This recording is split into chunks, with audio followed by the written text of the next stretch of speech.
à la recherche d'une cité engloutie.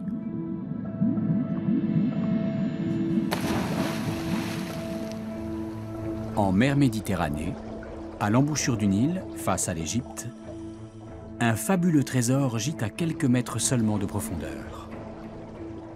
Les vestiges d'une civilisation depuis longtemps disparue émergent après avoir passé des millénaires sous les flots. Que vont-ils nous apprendre? L'archéologue français Franck Gaudiot a découvert un grand port de l'Antiquité quasiment oublié.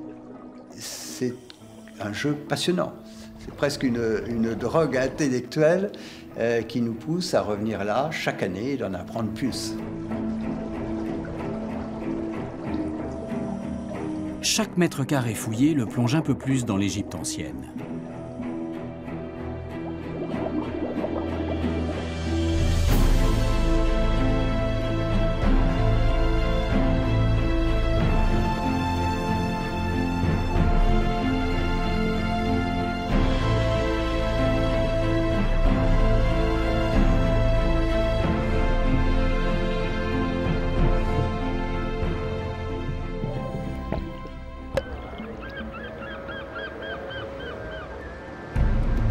Nous sommes en Égypte, au nord-est d'Alexandrie.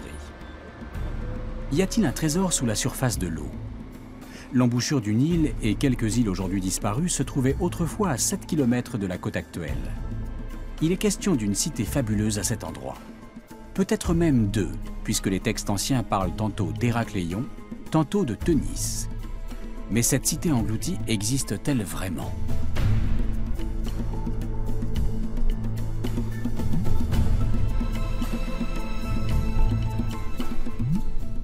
Au départ, bien sûr, nous n'avons rien. On a un plan d'eau qui est à baie d'Aboukir, 150 km² bien plate. Franck Gaudiot entend parler pour la première fois de la cité engloutie dans la baie d'Aboukir il y a une trentaine d'années.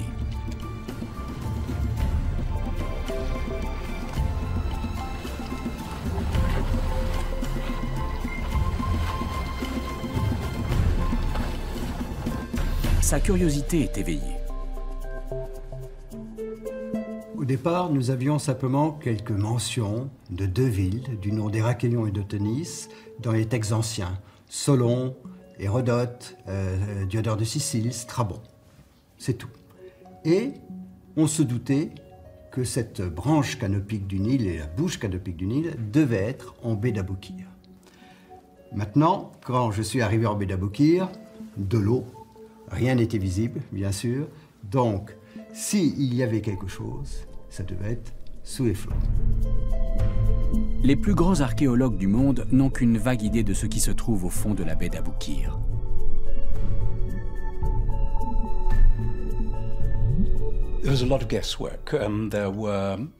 On n'avait aucune certitude, juste quelques références dans les textes classiques. Strabon et Hérodote donnaient des indices, mais rien de concret. Personne ne savait avec précision où était ce site. À quoi ressemblait la vie dans le delta du Nil il y a plus de 2000 ans? La mosaïque du Nil, découverte après Nest, est l'un des rares documents de l'époque à être parvenu jusqu'à nous. Elle montre une cité vivante, des temples et des bateaux. Mais c'est une œuvre artistique qui mêle sans doute réalité et fiction.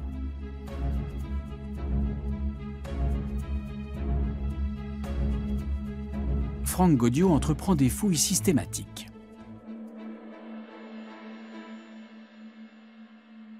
Où pouvait être cette ville? En fait, très peu de documents. Hérodote parle d'un temple à Héraclès, Diodore de Sicile parle d'un emporium à l'embouchure de la branche canopique du Nil. Strabon parle d'une cité peut-être mythique de Teunis et parle d'Héracléon. Très peu de textes. Et en fait, ces textes étaient un peu confus parce qu'ils parlaient de plusieurs villes. De la ville d'Héracléon, d'une ville probablement, peut-être mythique, de Teunis. Cette cité mystérieuse connaît son apogée vers 500 avant Jésus-Christ. Mais où se trouve-t-elle exactement et à quoi ressemble-t-elle? Une chose est sûre, il s'agit d'un port. Que pouvons-nous apprendre sur le commerce? Quels étaient les échanges avec le reste de la Méditerranée? D'après certains auteurs, cette cité était la porte de l'Égypte pour les navires grecs. Elle se trouvait ici, à quelques kilomètres de l'emplacement actuel de la côte.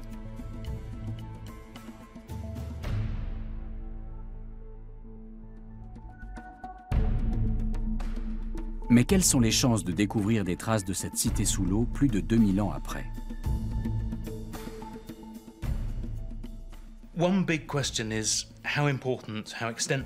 Quelle était l'importance des échanges maritimes longue distance? De quel type étaient les échanges entre l'Égypte et le monde grec? De nombreux historiens sont d'avis que le commerce n'était pas très développé dans l'Antiquité, à la fois parce que les auteurs antiques en parlent peu et parce que les archéologues s'intéressent davantage à l'art et à l'architecture de l'époque.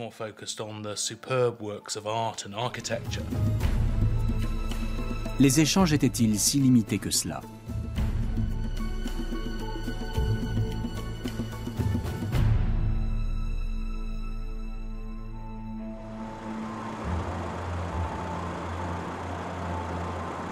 L'enquête se poursuit à Paris. Elle a été découverte juste à côté d'ailleurs du petit jatte en or, le premier qu'on ait trouvé. Franck Gaudiot est un autodidacte, mais il est l'un des pionniers de l'archéologie sous-marine. Il a fait des études à l'École nationale de la statistique et de l'administration économique. Des études qui lui ont servi par la suite dans sa carrière d'archéologue.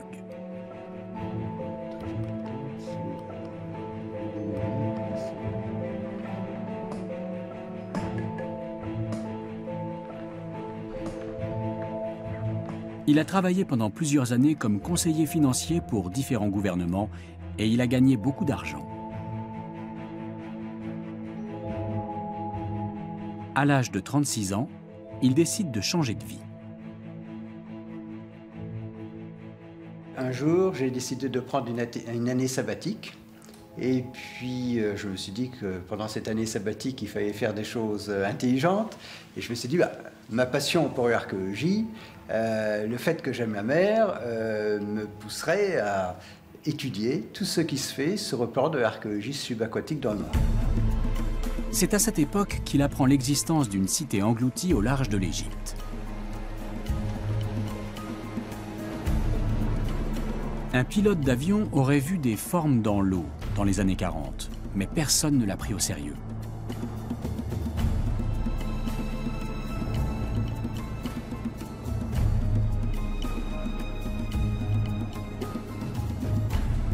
Franck Gaudiot demande aux autorités égyptiennes l'autorisation de fouiller.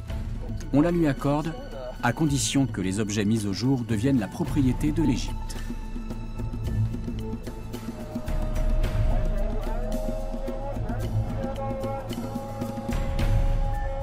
Il parvient à convaincre une fondation privée de financer la mission.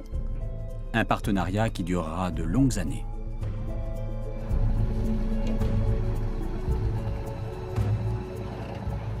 Challenge, bien sûr, c'était, nous avions une grande baie, on ne savait pas où chercher. Donc on a prospecté une surface considérable, de 150 km². Franck Gaudiot sait que cela équivaut à chercher une aiguille dans une botte de foin.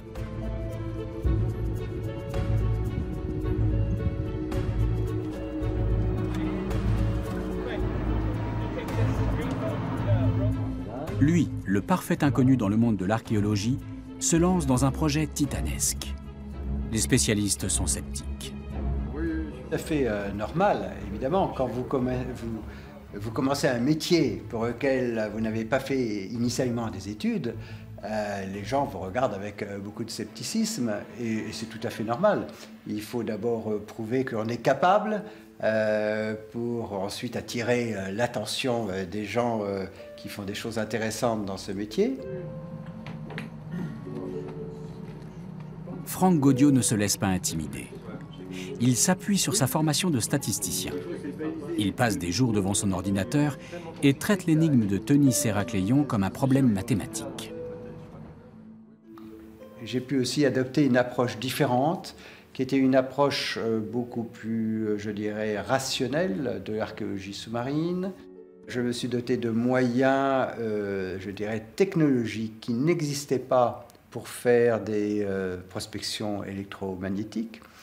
Et j'ai signé pour cela un protocole d'accord avec le commissariat à l'énergie atomique pour le développement de magnétomètres à résonance magnétique nucléaire.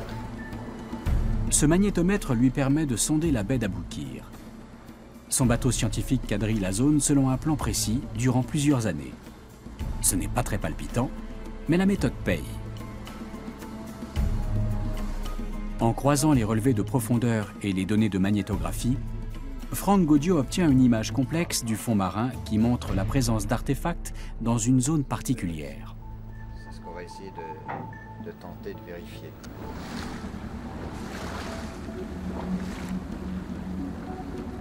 Nous avons effectué une prospection géophysique systématique de toute la baie d'Aboukir. D'abord, on a fait une bathymétrie très précise qui nous donne un relief extrêmement précis de tous les fonds de la baie d'Aboukir, et puis une couverture aussi magnétométrique très précise qui nous montre là, à cet endroit, au milieu de la baie, des signaux très puissants sur le plan magnétique. Ça veut dire que sur le fond de la baie, ou peut-être sous le sédiment, il y a des artefacts qu'il faut bien sûr identifier.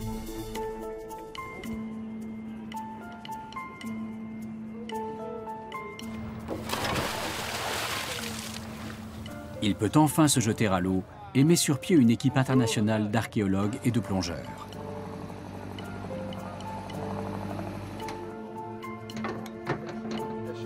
Jean-Claude Roubaud en fait partie dès 1998. C'est un plongeur professionnel expérimenté.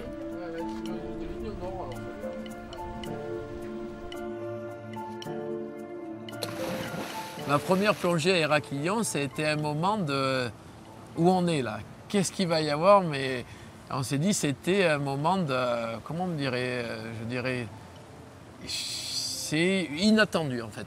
C'est de l'inattendu, on se dit qu'est-ce qui m'arrive? Au départ, Jean-Claude et les autres plongeurs ne voient rien du tout.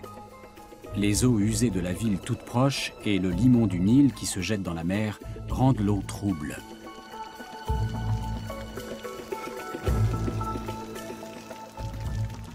Ce qu'on a vu, c'est difficile à définir suivant la visibilité de la mer qu'on avait à cette époque-là. Ça, définir 1 mètre de visie ou plus de visibilité. On se dit, tiens, ça va être plus difficile. C'est comme si vous étiez en aveugle. Le travail n'est pas très intéressant.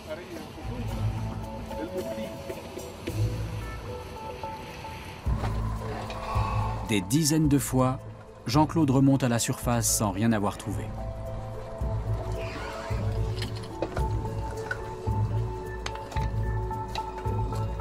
On en a 26. Franck Gaudiot reste à bord pour coordonner les opérations.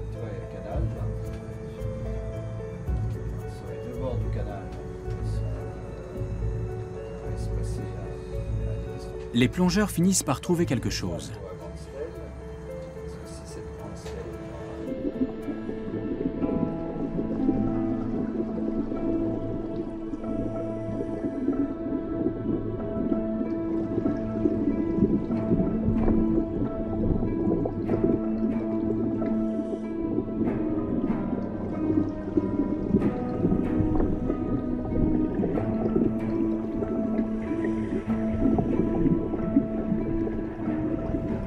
Dans le cas de la fouille, première chose, en fait, on peut voir une bosse, une pierre concrétionnée ou un bloc concrétionné. Et ça, dans l'eau, on ne peut pas définir ce que ça va être. Et bon, apparent, je dirais qu'il y a les premières choses qu'on puisse voir d'apparent et définir comme un alignement peut-être de murs, de sous-bassements, d'édifices, ça peut être quelque chose d'évident. S'agit-il des premiers vestiges d'Héracléon ou de Teunis? On on a commencé à faire une fouille, qui était en fait une fouille de surface, un nettoyage de surface. Et il s'est avéré que ce fameux récif, en fait, était formé de grands blocs calcaires. Alors là, des blocs calcaires bien taillés en baies d'aboukir, jointifs les uns aux autres, il se passait quelque chose. Et tout a débuté de cela. C'était tout le début d'une aventure.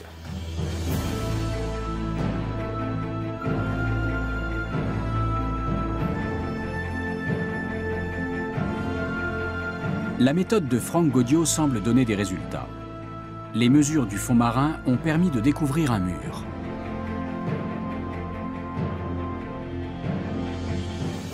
Nous avons cette grande ligne magnétique au sud de 150 mètres de long. Nous allons essayer de caractériser qu'est-ce qui peut causer ces signaux magnétiques. On fait une fouille juste au centre et on découvre un mur construit de gros blocs calcaires. Une autre fouille 75 mètres vers l'ouest, même mur. Vers l'est, 75 mètres plus loin, même mur. Donc nous avons un grand mur de 150 mètres de long construit de blocs calcaires vers le sud. Vers le nord, même système, nous découvrons un mur parallèle à ce premier mur et peu à peu, en fait, on définit le contour d'un grand monument qu'il va falloir maintenant identifier. Qu'est-ce que peut être ce monument englouti au milieu de cette baie d'Aboukir? Franck Gaudiot est maintenant sûr d'avoir découvert la fameuse cité engloutie. Il ne s'agissait pas d'un mythe.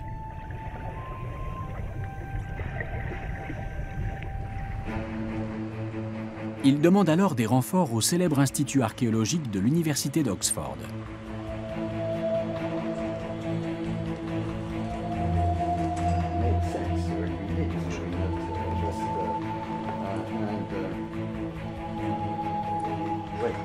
Barry Cunliffe est un archéologue réputé. Andrew Wilson est spécialiste du commerce maritime dans l'Antiquité. Ils ne connaissent pas Franck Gaudiot, mais sa découverte les fascine.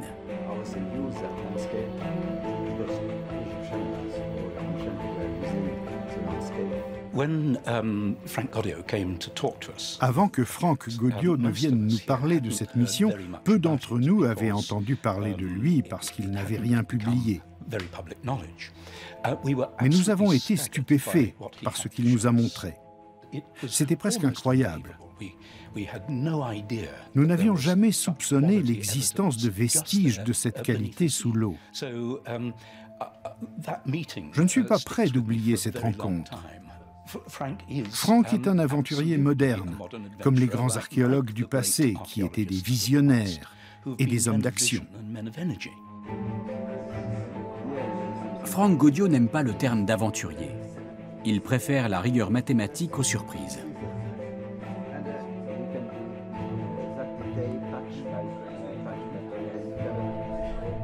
Quel est ce monument qu'il a découvert?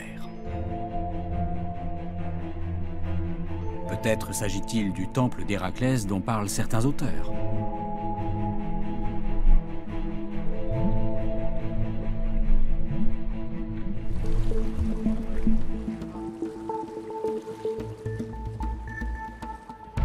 L'équipe internationale de plongeurs et d'archéologues repart en mer. Cette fois, des techniciens, des restaurateurs conservateurs et des égyptologues les accompagnent.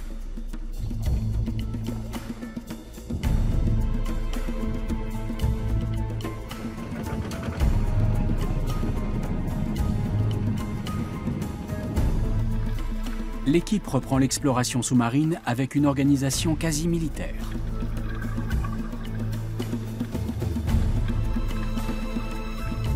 Le fond marin est quadrillé et chaque zone est numérotée.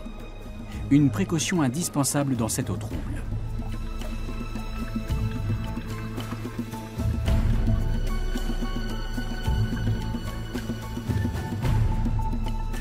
La couche de vase et de sédiments atteint 1 mètre d'épaisseur.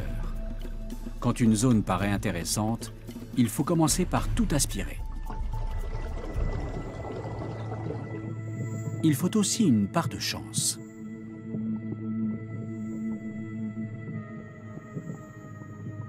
Sur l'emplacement supposé du temple, les plongeurs mettent au jour un grand monolithe parfaitement conservé.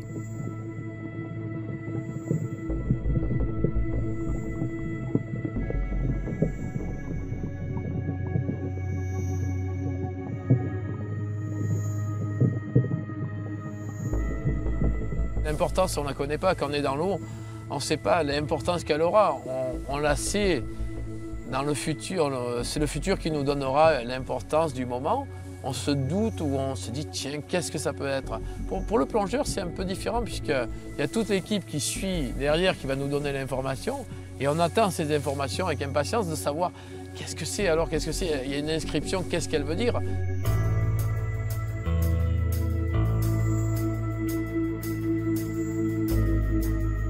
Les égyptologues sont unanimes. Ce monolithe est un naos, une chapelle installée dans la partie la plus sacrée du temple.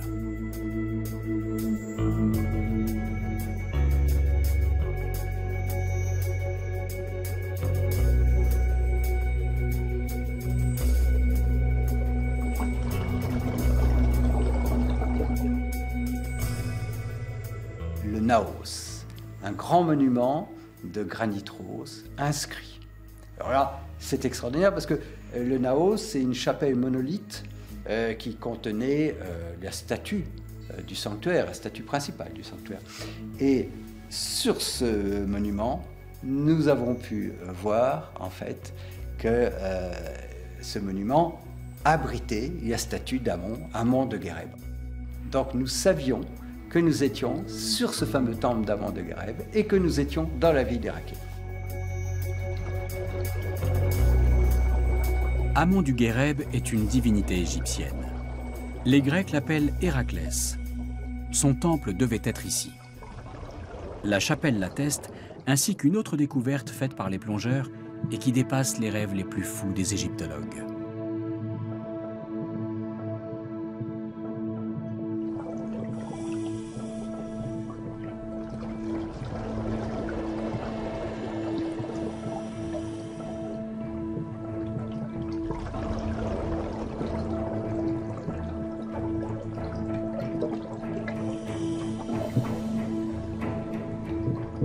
Il s'agit de 3 colosses de granit en parfait état, cassés seulement en 2 ou 3 morceaux.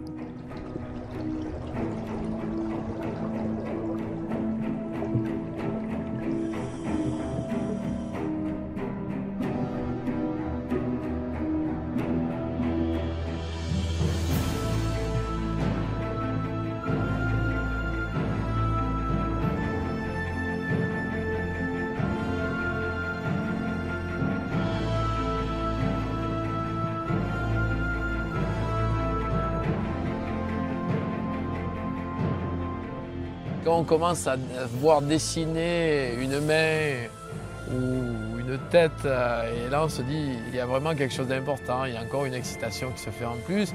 Et sur le bateau, quand elle est remontée, là on se dit ouf, c'est quelque chose vraiment d'impressionnant au regard. On se rappelle du moment où elles ont été trouvées et on se dit tiens, c'était un moment magique.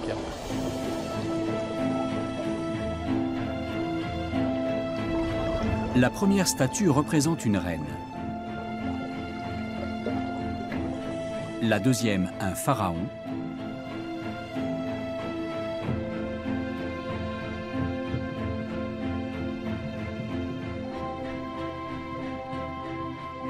Et la troisième, le dieu de la fertilité et de la crue du Nil. Ces statues imposantes datent de la dynastie des Ptolémées, qui régnait sur l'Égypte avant le début de l'ère chrétienne. Les plongeurs redressent les statues et les nettoient grossièrement avant de les remonter à la surface. Plus tard, elles seront exposées partout dans le monde.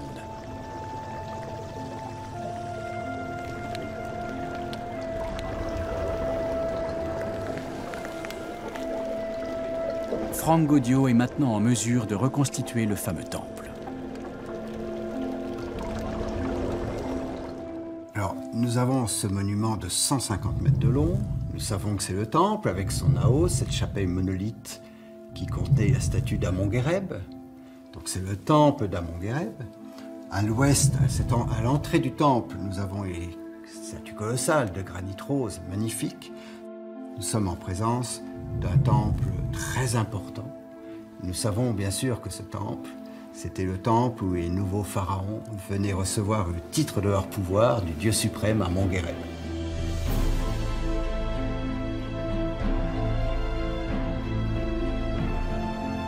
C'est également un temple important pour les Grecs.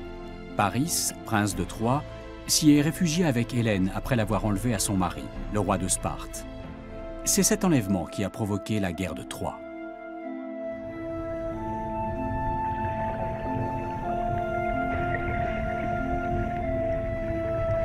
Les plongeurs font d'autres découvertes sur le site du temple. Ce bassin de granit rose servait à exposer une statue du dieu égyptien Osiris.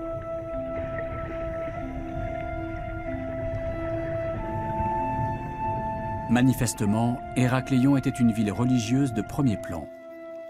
Mais quel était son rôle économique et politique? Et qu'en est-il de la mystérieuse ville de Teunis? Le site devrait apporter de nouvelles informations.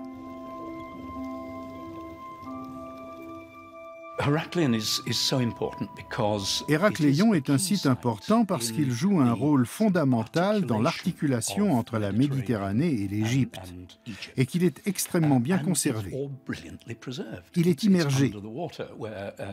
S'il avait été sur Terre, d'autres constructions seraient sans doute venues le détruire au fil des siècles. Mais sous l'eau, il a été parfaitement conservé.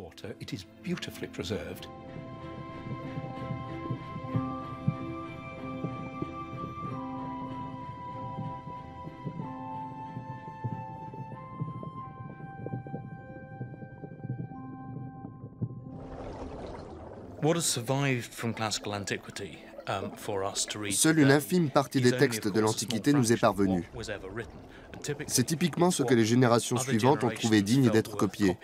Ce sont des chroniques, des discours politiques, des pièces de théâtre, ce genre de documents. On a peu de choses sur la vie quotidienne ou sur des choses aussi triviales que le commerce et l'économie.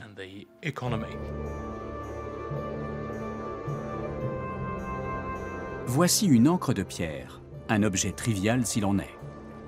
Elle livre pourtant de précieuses informations. Elle n'est pas faite pour la navigation fluviale car elle s'enliserait dans le limon du Nil. C'est une encre pour la haute mer. Un navire était donc ancré ici.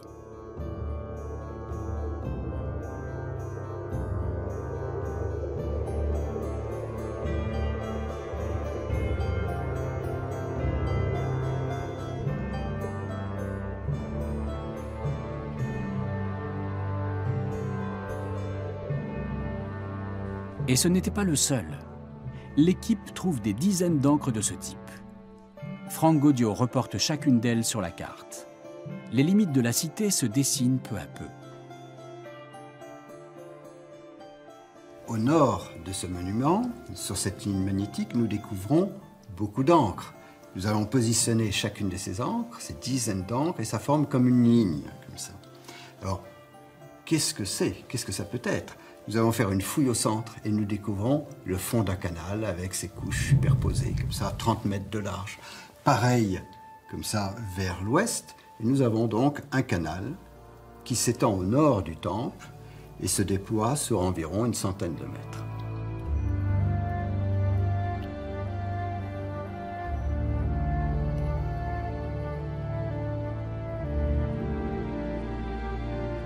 Les plongeurs fouillent le canal mètre par mètre et ils font de nouvelles découvertes.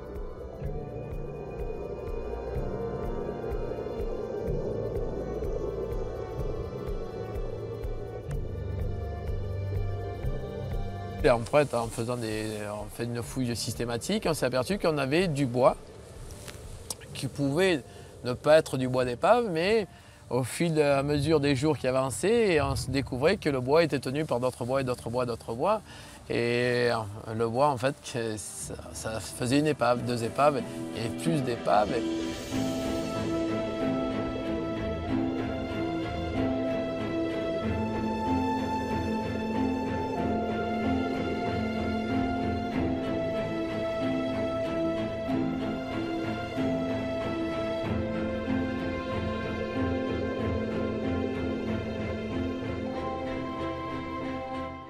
Les épaves sont très rares. Celles-ci ont été parfaitement conservées dans les sédiments. Jusqu'à présent, personne ne savait exactement à quoi ressemblait un bateau égyptien. Maintenant, nous avons ces vestiges de bateaux. Les plongeurs trouvent des dizaines d'épaves concentrées sur une même zone.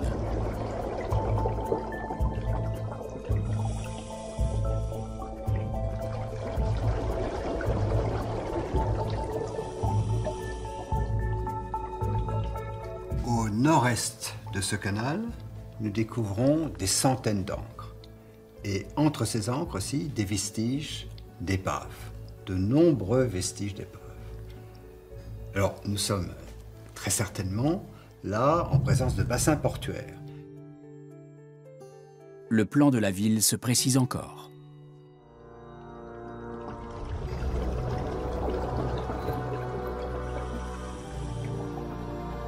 Les plongeurs continuent de fouiller le canal et découvrent d'innombrables épaves. Ni Frank Gaudio ni les égyptologues d'Oxford ne s'attendaient à cela.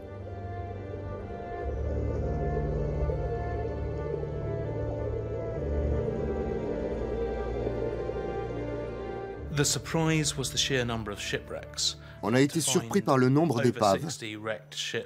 On en a trouvé plus de 60 dans le port. C'est une grande avancée. Cela va certainement bouleverser nos connaissances sur la construction navale antique.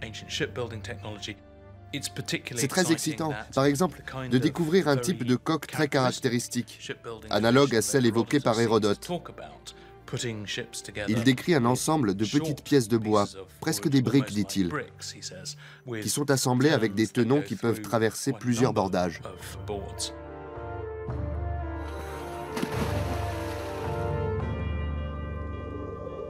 Presque tous les jours, on trouve une nouvelle épave.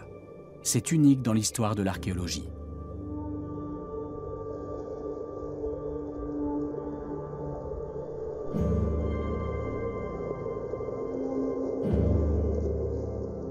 C'est un grand moment en fait, c'est un moment, je dirais aussi grand, de trouver le bout de bois qui se continue. C'est chaque fois des informations tout le temps qui nous font que, je dis qu'est-ce qu'il y a, on a toujours là, c'est pas une routine d'être sur un site mythique et de se dire qu'est-ce qui va arriver. Là j'aurais du mal à dire que c'est une routine, c'est le rêve du plongeur qui est là. La découverte de ces bateaux antiques au large de la côte égyptienne obligera peut-être à réécrire les livres d'histoire.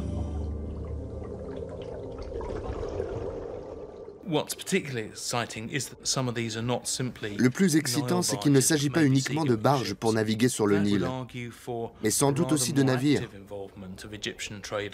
Cela signifierait que les Égyptiens étaient davantage impliqués dans le commerce maritime que les textes ne semblaient le dire. Les auteurs classiques soulignent surtout le rôle des Grecs, des Phéniciens et des autres peuples dans les échanges maritimes avec l'Égypte. S'il y a des navires à Héracléon, ce qui est fort possible, il va falloir ajouter l'Égypte au tableau du commerce maritime. Il y a 2500 ans, les Égyptiens ont sans doute davantage participé aux échanges maritimes qu'on ne l'avait cru jusqu'à présent. Les épaves découvertes au fond de la mer confirment les motifs de la mosaïque de Préneste. Au sud-est de ce temple, une nouvelle découverte. De nombreuses épaves encore.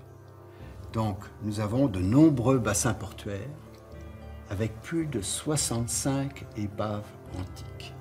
C'est la preuve d'un commerce très important. Donc, on a déjà une connaissance topographique beaucoup plus fine et on est assez heureux parce que cette ville correspond exactement aux textes anciens. Nous sommes à l'entrée de l'Égypte, à la bouche de la mer des Grecs, comme disaient les Égyptiens, et nous avons une activité commerciale là très intense.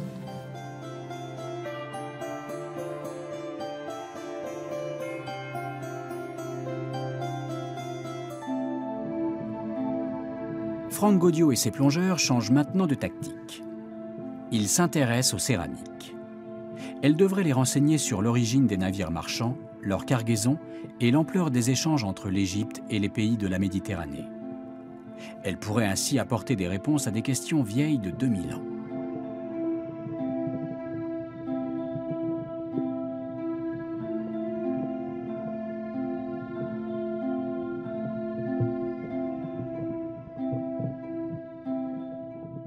La passion, c'est d'en savoir toujours plus sur ces villes découvertes.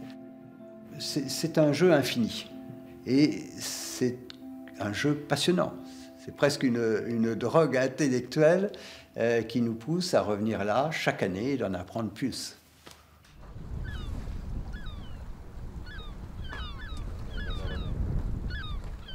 Franck Gaudiot fait appel à Catherine Grattalou pour déterminer l'âge et la provenance des céramiques. Or, le os, il est de taille humaine. Donc une statue de taille humaine. En bronze. En bronze. Donc j'interviens en première directement sur le bateau pour donner des informations, les premières informations à l'équipe et à Franck Gaudiot, bien sûr. C'est un site exceptionnel par sa conservation, même s'il a subi bien des mouvements tectoniques. La conservation est étonnante.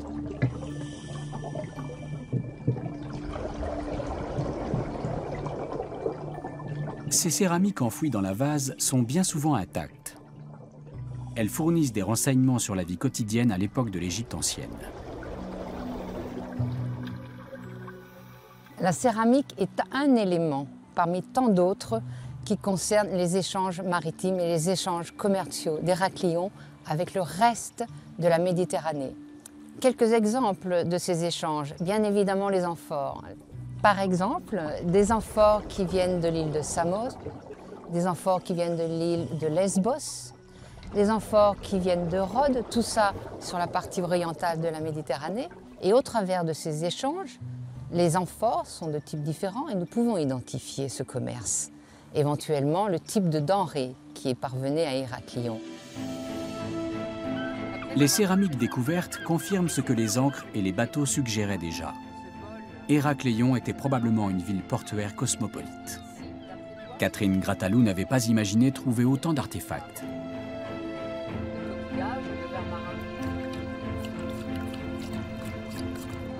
Là, c'est à chaque fois une très grande surprise, une très grande joie, un très grand plaisir, une satisfaction intellectuelle de voir tout ce matériel réuni sous les yeux. C'est l'histoire à chaque fois qui remonte et Héraclion est un centre exceptionnel. Okay, slowly, have moving ahead.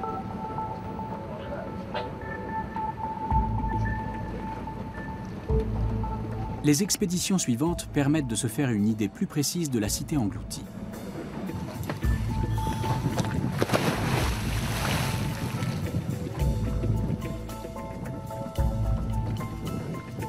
Des découvertes étonnantes et magnifiques nous renseignent sur la vie des Égyptiens et des Grecs à Héracléon.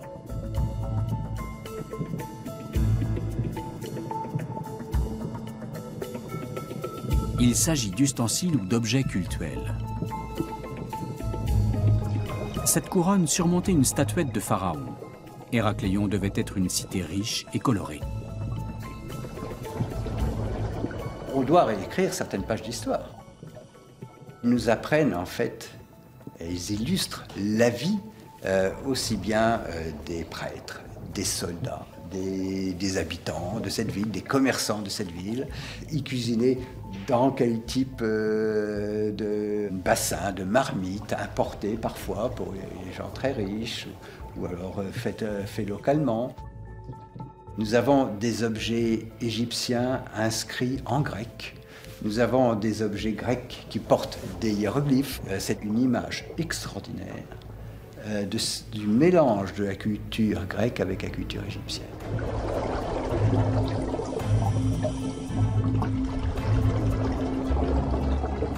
Cette petite lampe à huile, par exemple, est parfaitement conservée. Il y a encore de la suie sur le bec. Elle est de fabrication égyptienne, mais sa forme est inspirée des lampes athéniennes.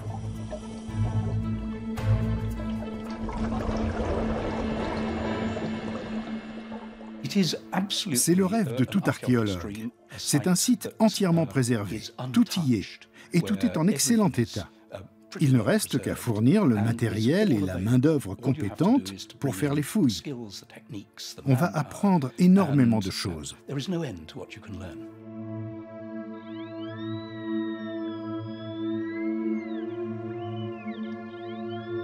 Quelle était la richesse d'Héracléon? Les plongeurs partent à la chasse au trésor avec un détecteur de métal.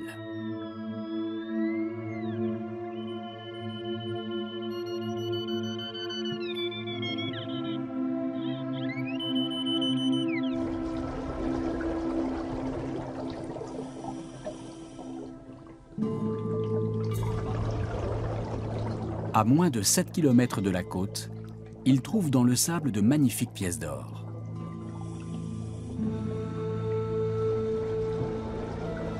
Cette boucle d'oreille à tête de lion est de fabrication égyptienne, mais d'influence grecque.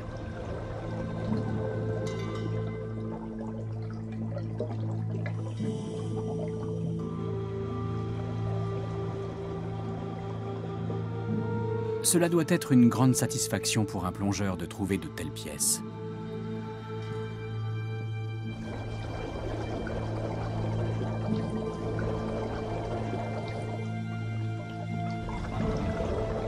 L'or garde sa couleur dans l'eau. On est content de trouver, bon, on ne va pas dire le contraire, on est content de trouver un morceau, un bijou, un fragment de bijou. Mais ce n'est pas le plus important, hein. Pour moi, personnellement, je préfère un morceau de pierre, de granit ou d'autre, avec un morceau d'inscription. Il me donnera plus d'informations qu'un bijou. Les bijoux livrent tout de même des informations précieuses, notamment sur la topographie de la ville.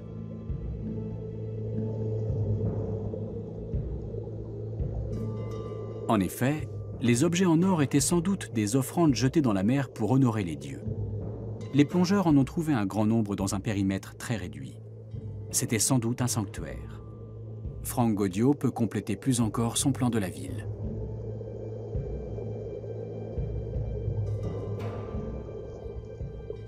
Et puis aussi, de nouvelles découvertes, de nouveaux sanctuaires. Et ce sanctuaire au nord-est, là, c'est un petit sanctuaire construit de blocs calcaires. Nous sommes sur un sanctuaire très ancien, du dieu de la science, très beau, très bien conservé. Et la présence de tous ces sanctuaires est très importante, car Héracléon va garder son importance religieuse une fois que le transfert du commerce va être fait par Alexandre le Grand de la cité d'Héracléon vers la nouvelle capitale, Alexandrie.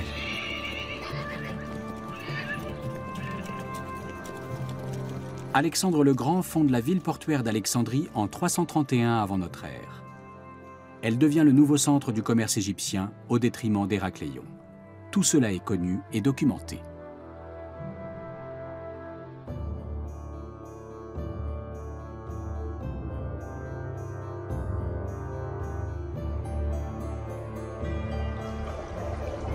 Mais de nombreux objets en or trouvés autour des sanctuaires d'Héracléon sont postérieurs à la fondation d'Alexandrie. La cité est donc restée un centre religieux important.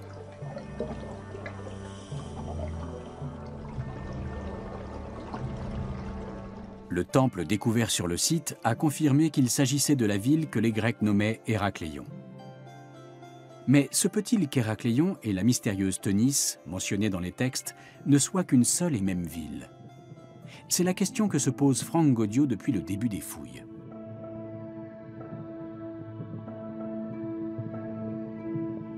Dans les eaux troubles de la baie d'Aboukir, les plongeurs trouvent un étonnant bloc de granit noir. Jean-Claude Roubaud ne sait pas encore que cette stèle va entrer dans l'histoire.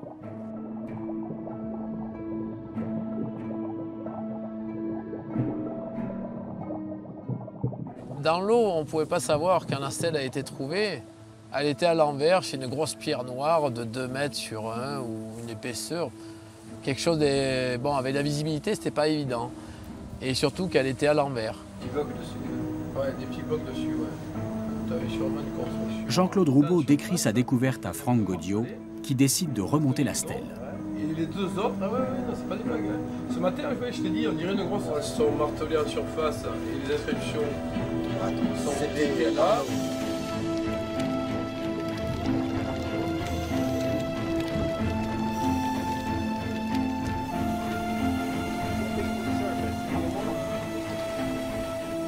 On voit immédiatement que la stèle est en parfait état, bien qu'elle ait probablement séjourné dans l'eau pendant 2500 ans.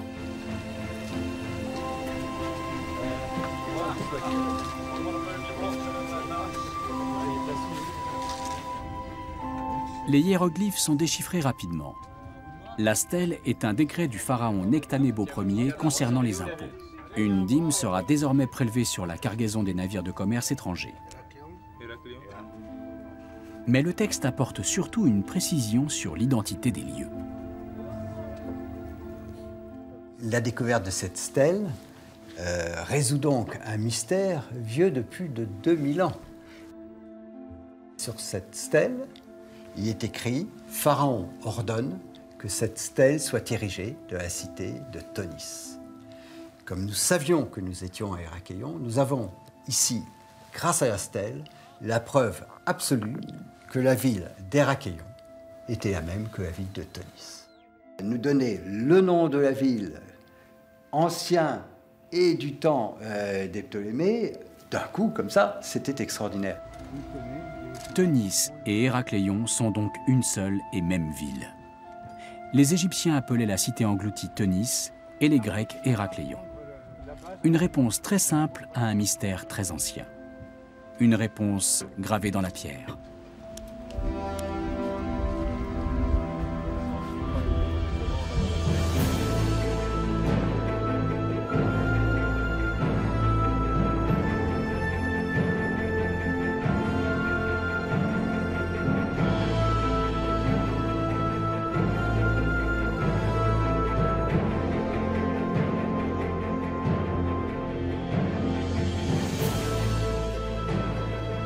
L'équipe sait maintenant avec certitude dans quelle cité elle plonge. Les nombreux vestiges découverts sous l'eau permettent à Franck Gaudiot d'obtenir une image extrêmement détaillée et vivante de la cité antique. Tonis et Héraklion émergent des flots.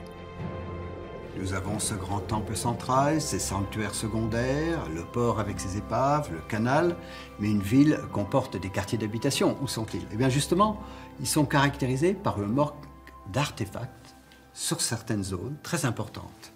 Pourquoi? Eh bien parce que ces habitations étaient construites de briques crues ou de papyrus. Tous ces éléments ont disparu. Qu'est-ce qui reste?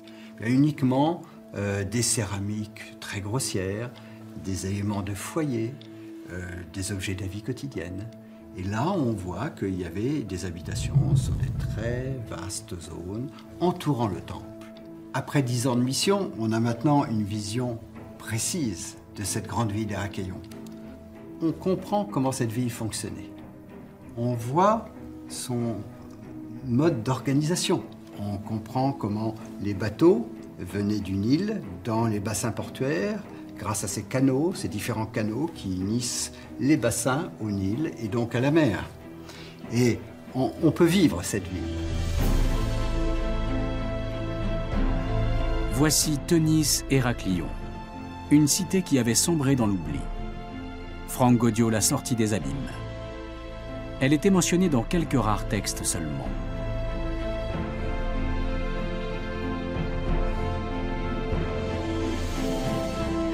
Aujourd'hui, on sait comment elle était organisée, avec qui elle commerçait, à quoi ressemblaient ses bateaux et son grand temple. On a retrouvé des statues de pharaons,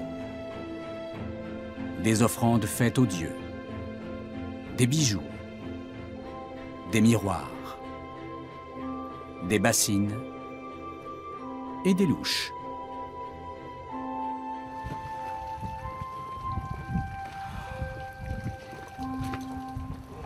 Mais pourquoi la cité a-t-elle été engloutie par les flots? À cause d'une soudaine catastrophe ou d'une lente érosion?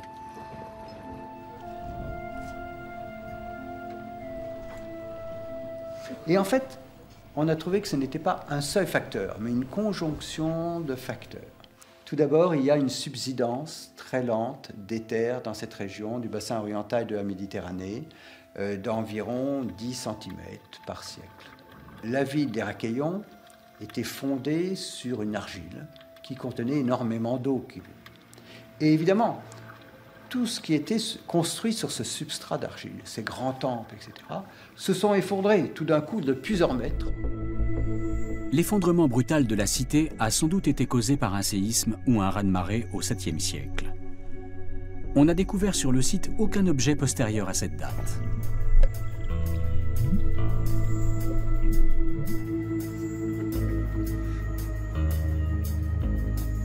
Franck Gaudiot et son équipe fouillent le site depuis plus de 15 ans.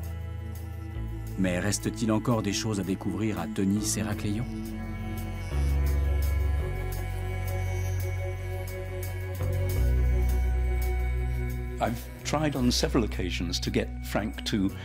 J'ai essayé à plusieurs reprises de parler de l'avenir avec Franck. Pour lui, tout est toujours possible. Et je crois qu'en l'occurrence, il a raison.